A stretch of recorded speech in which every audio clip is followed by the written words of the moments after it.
Buenos días, buenas tardes, dependiendo de la hora en la que estén viendo este video, estudiantes. Esperando que se encuentren bien y que no tengan mayores problemas por la contingencia. Vamos a seguir con la materia de los días que se sube semanalmente los días lunes.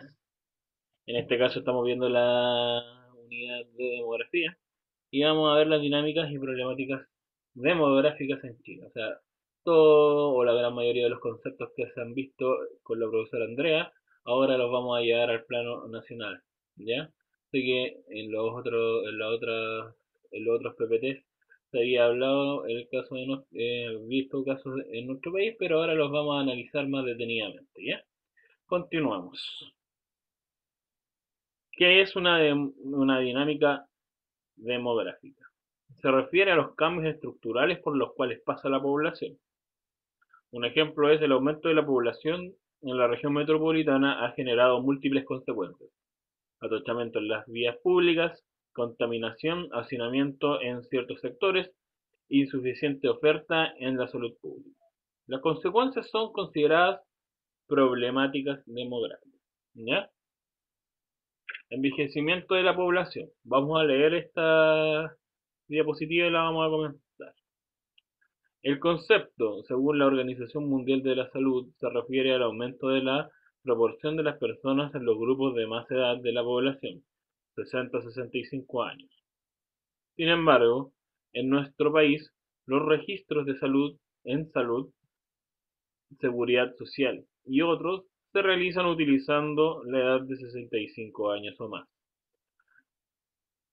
En la década del 50, el chileno vivía en promedio 54 años.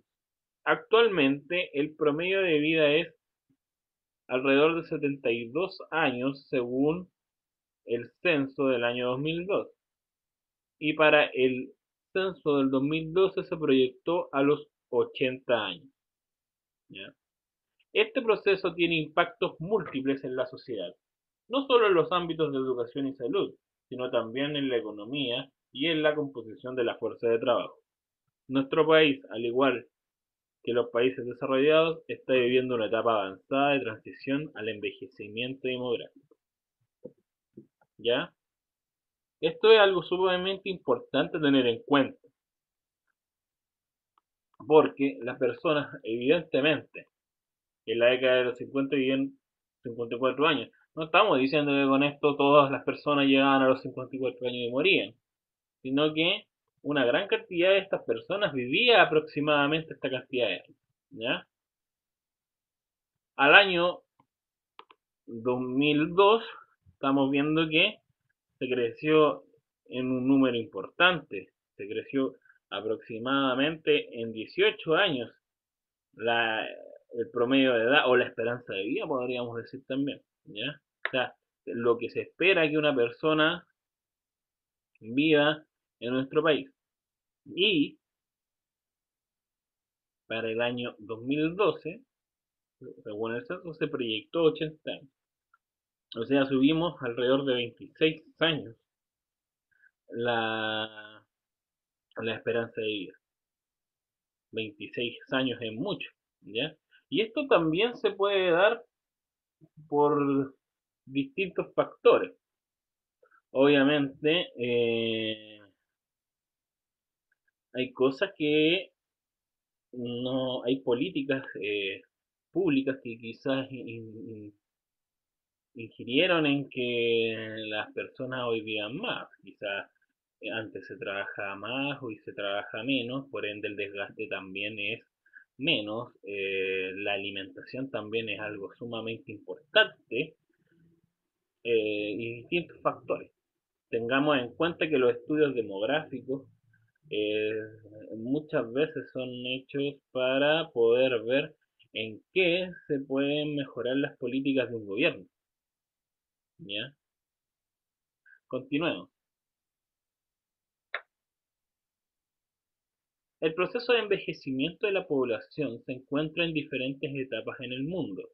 La proporción de adulto mayor en los países desarrollados es mayor que la de los países en desarrollo. Recordemos que Chile es un país en vías de desarrollo, no es desarrollado. Quizás acá en la región podemos ser vistos como un país desarrollado, pero a los ojos de países como los europeos no lo somos, ¿ya?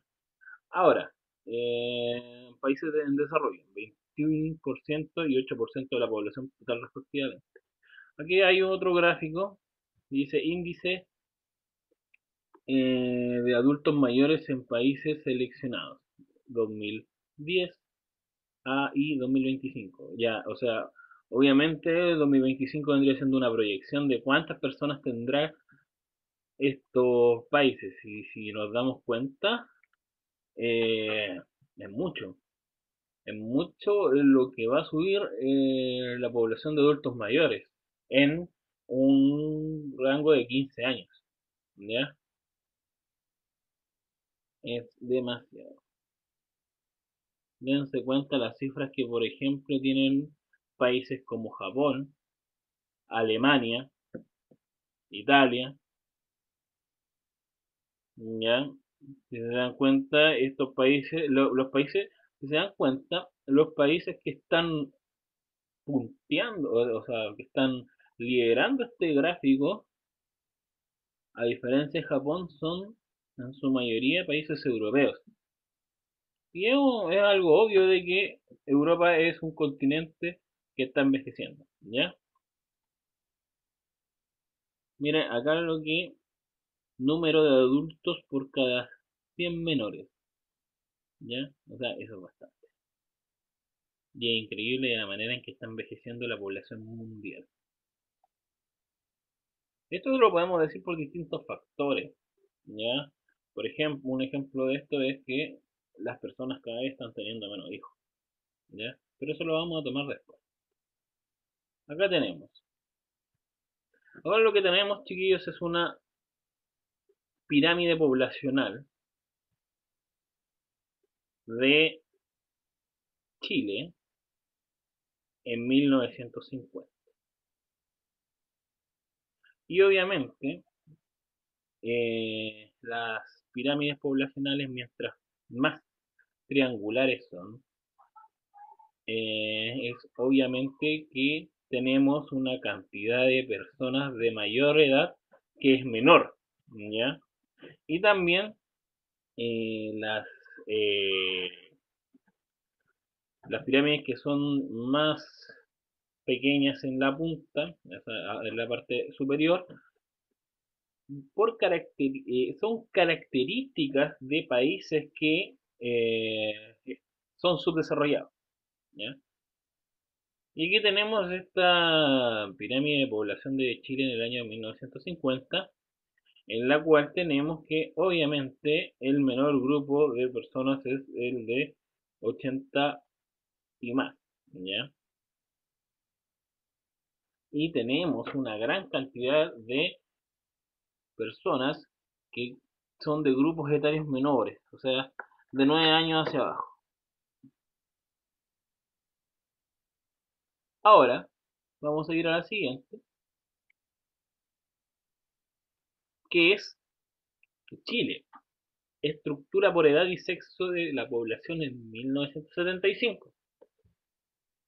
Si nos damos cuenta, acá tenemos la de 1950, podemos decir con certeza de que los grupos etarios han aumentado. Los grupos de más edad han aumentado. Ya no tenemos ¿cómo es que se llama esta?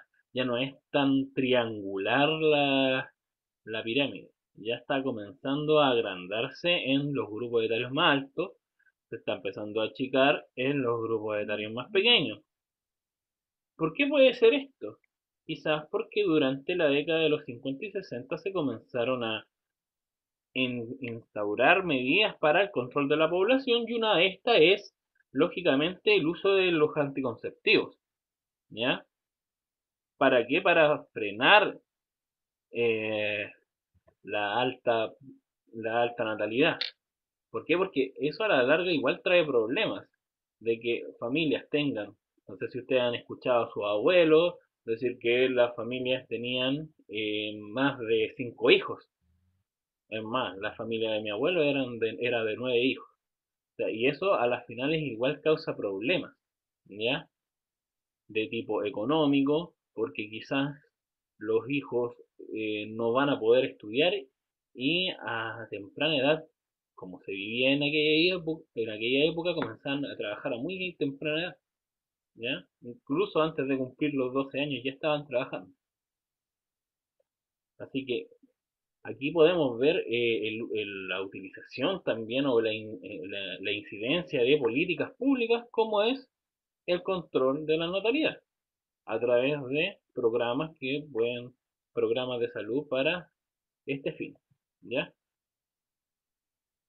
O sea, en 25 años ya podemos ver que la población de menor edad ha empezado a disminuir y la población de mayor edad ha comenzado a aumentar. Quizás no mucho, pero ya por ejemplo se ve que disminuyó considerablemente los grupos de entre 5 y 9 años, por ejemplo,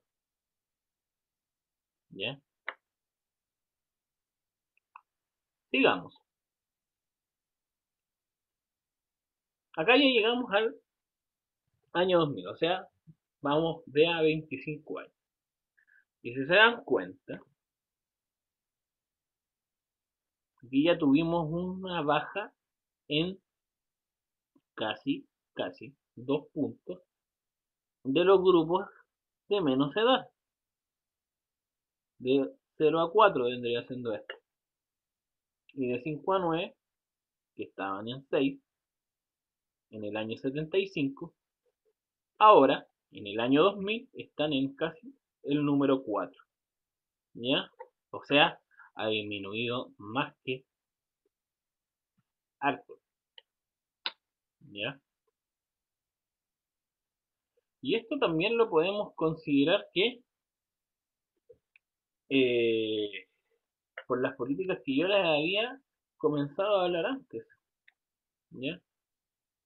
Y también podemos decir que ha cambiado la idea de la gente. Las generaciones han ido cambiando sus intereses, ¿ya?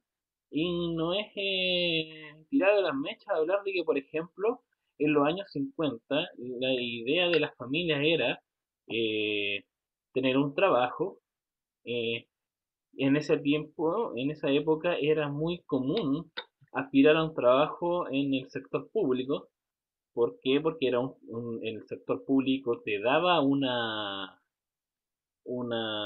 estabilidad, trabajar ahí hasta que jubilaras, eh, con ese trabajo tú podías darle educación a tus hijos, darle, poder mantenerlos hasta que ellos pudieran ser independientes, y la vida era distinta en ese sentido de que giraba mucho en torno a la familia. No estoy diciendo que ahora no gira en torno a la familia, pero por ejemplo hoy en día las personas buscan más el desarrollo personal que, por ejemplo, casarte, si era posible, con tu primera polola, y después tener hijos y trabajar hasta que jubilaras, ¿ya?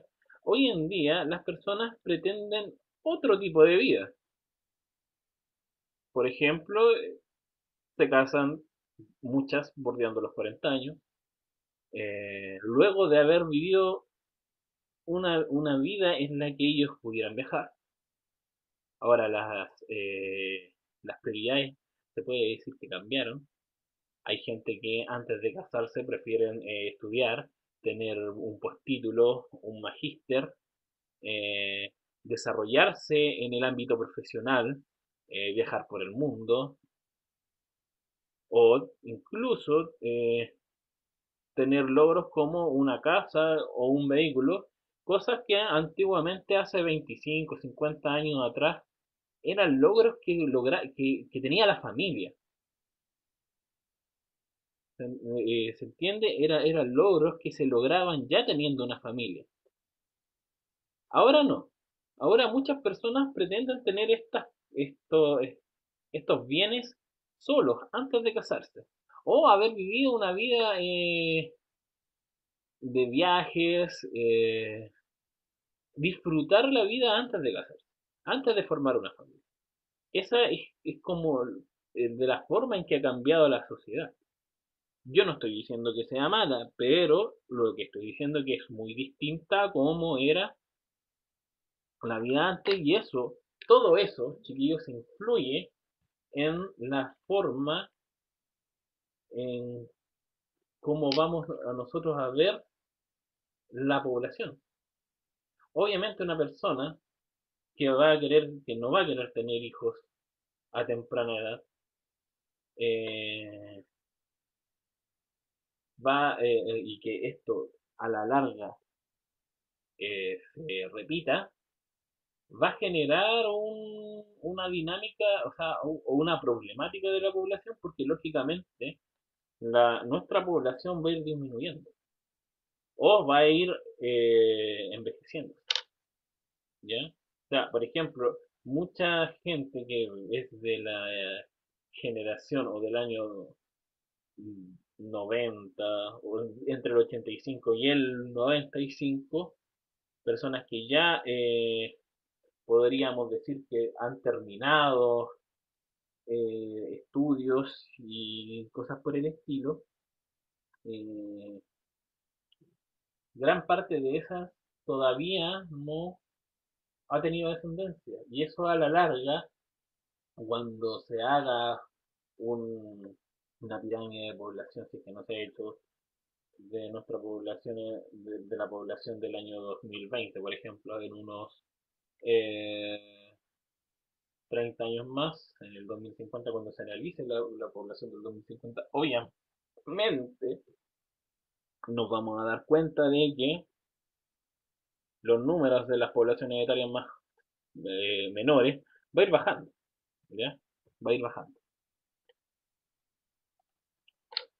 De acuerdo a las cifras en el país, la mayor longevidad es femenina, y es decir, existe una mayor perspectiva de vida en la mujer o mayor mortalidad masculina. Este efecto ha hecho que la vejez se caracterice como femenina, o sea, es mayor, los grupos etarios mayores lo encontramos el aumento en las mujeres. O sea, las mujeres están envejeciendo más que los hombres. ¿Ya? Dato interesante a tener en cuenta. ¿Chile está preparado para sostener una gran población inactiva? Algo sumamente importante que tenemos que tener en cuenta. ¿Ya? Por ejemplo, aquí podríamos meter el tema de las pensiones, ¿ya? Y todo ese tema que está en la palestra hoy en día sobre más adelante, en el tema de decir, pucha, tenemos más personas jubiladas cada año, o quizás puede que en algún momento sean más las personas que están jubiladas que las que representan una fuerza de trabajo. El sistema de salud da o dará abasto para la tercera edad. O sea, tenemos especialistas que puedan, tenemos especialistas en el campo de, de personas con más edad, geriatras, por ejemplo. ¿Cómo piensa que se verá la pirámide en unos años más? Interesante. O sea, esos son puntos y qué propuestas darías a esta problemática. Obviamente que una de esas propuestas sería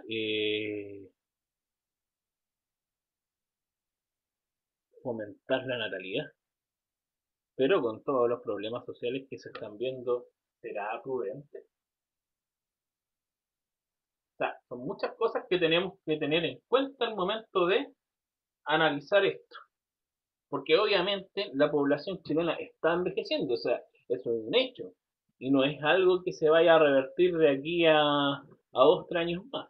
Son procesos que, como hemos visto, se han dado en 70 años, ¿ya?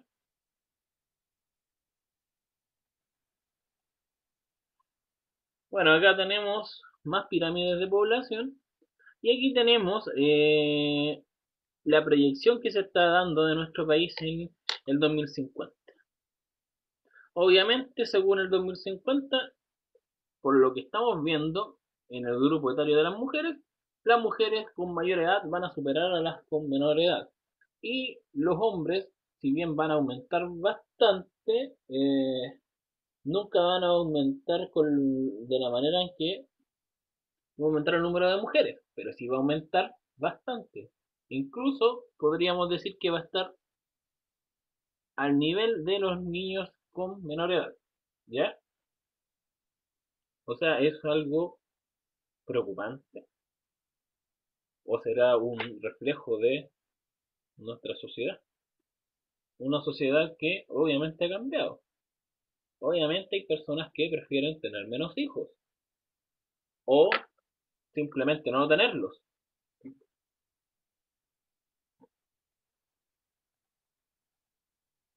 Disminución de la fecundidad. La fecundidad descendió paulatinamente desde 2.6 hijas o hijos promedio por mujer en 1990 a 2.08 en 1999, valor inferior al reemplazo generacional. O sea, con estos números no se alcanza a reemplazar la generación, ¿ya? Eh, de un 2.1 de promedios por hijo por mujer, continuando la baja hasta el 2006 con un 1.86. O sea, las personas ya no estaban alcanzando a tener dos hijos. Luego hubo un cambio de tendencia hasta el 2009 en la que la mujer que concluyó su periodo fértil aportaba un promedio de 1.94 hijos o hijas. En 2011 esto volvió a bajar a 1.89 promedio por mujer. Por ende, la natalidad ha disminuido, ¿ya? Es increíble cómo en 21 años de poder tener casi 3 hijos, ahora no alcanzamos a tener dos. O sea, se ha disminuido casi en un punto porcentual, ¿ya? Y esto obviamente por distintos factores, chiquillos. Y es todo esto lo podemos, todo esto es un reflejo de la sociedad en la cual estamos viviendo, ¿ya?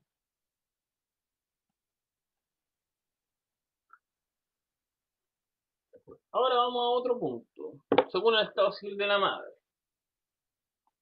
el aporte porcentual al número total de nacidos vivos, de acuerdo al estado civil de la madre, ha evolucionado en sentido inverso entre 1990 y 2011.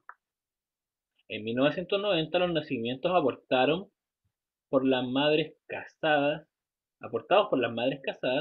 fueron de un 66% y el de solteras un 34%. En el 2000 los porcentajes de aporte son aproximadamente similares.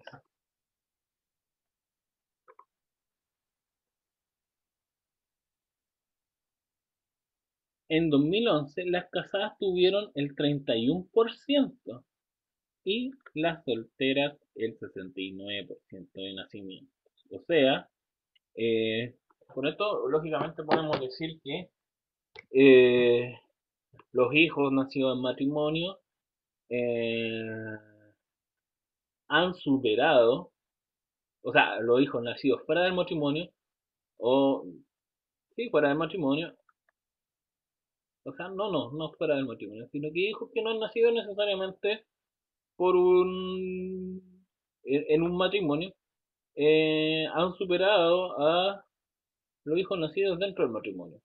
¿Ya? Y esto es porque también la idiosincrasia en nuestro país ha cambiado, ¿ya? Obviamente el Chile del 2011, hace 9 años atrás, discrepa mucho del Chile de 1990. ¿Por qué? Porque tenemos un país que en el año 1990 era ultra católico, ultra católico, demasiado católico, o religioso, podamos decirlo, ¿ya? Antiguamente era un tema tabú que tú fueras un hijo nacido fuera del matrimonio, ¿ya? Se han escrito libros sobre este tema.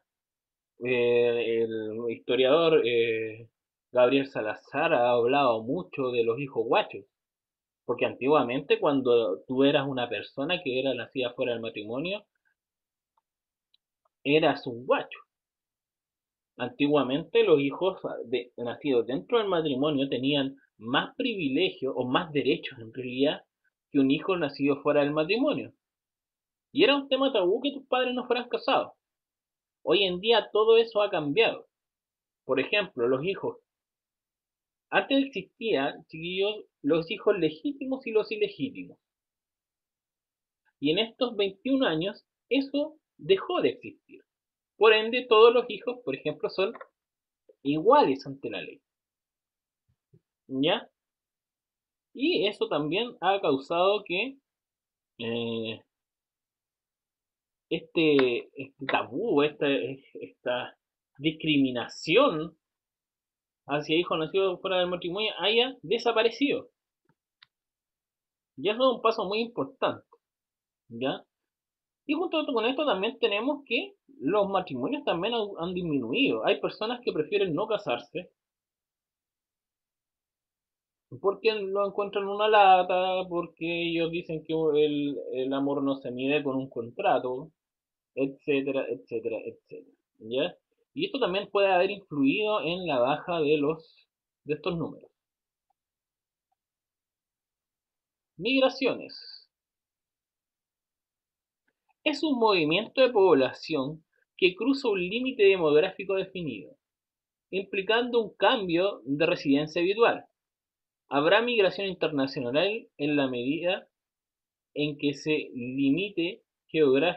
en que este límite geográfico sea entre países, sea entre países o migración interna en la medida en el que el límite cruzado sea al interior de un mismo país. Es un es un componente decisivo de los procesos de redistribución espacial de la población y tiene implicaciones para las comunidades, hogares y personas. Para las comunidades tiene efectos demográficos, sociales, culturales y económicos. Ejemplo, el movimiento o cambio residencial entre regiones del país se asocia a la migración regional interna. A través, a su vez, se pueden distinguir distintos tipos de migración interna, como la intraurbana, rural-urbana. ¿Ya? Aquí tenemos a los emigrantes y a los inmigrantes. ¿Ya? Esto es un, esto es de ambos sexos y es es del censo de población del año 2000. ¿Ya? Migración internacional. Inmigrantes. ¿Ya? Ojo, los inmigrantes son de otros países.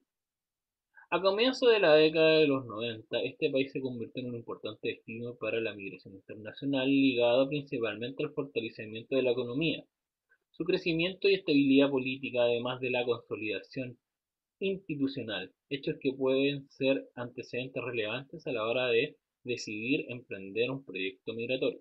Obviamente, si yo estoy en un país en el cual la situación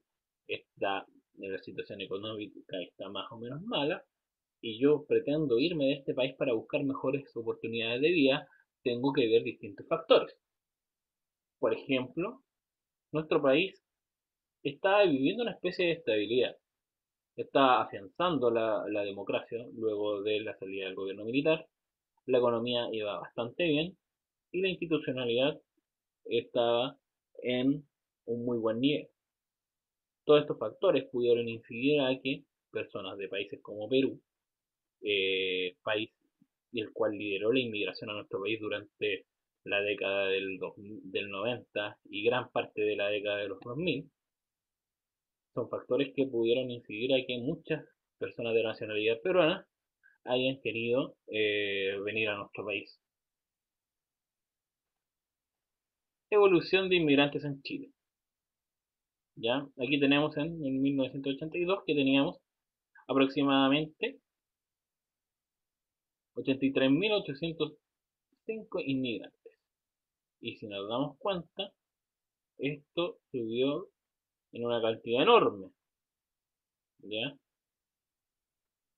Todas estas son estimaciones, que si bien nosotros podemos decir que ya son de hace 6 años atrás, pero es más o menos lo que se tenía en aquella época. ¿Ya? O sea, la inmigración a nuestro país ha subido y obviamente hoy en día es mucho, mucho más. Migración en Chile según continente o de origen. ¿Ya? O sea, ¿cómo podemos explicar esto? De todos los países que de todos los países del mundo, o de todos los continentes en realidad, aquí tenemos un porcentaje más o menos de, de según continente, cuánto se estima que emigra a nuestro país, ¿ya?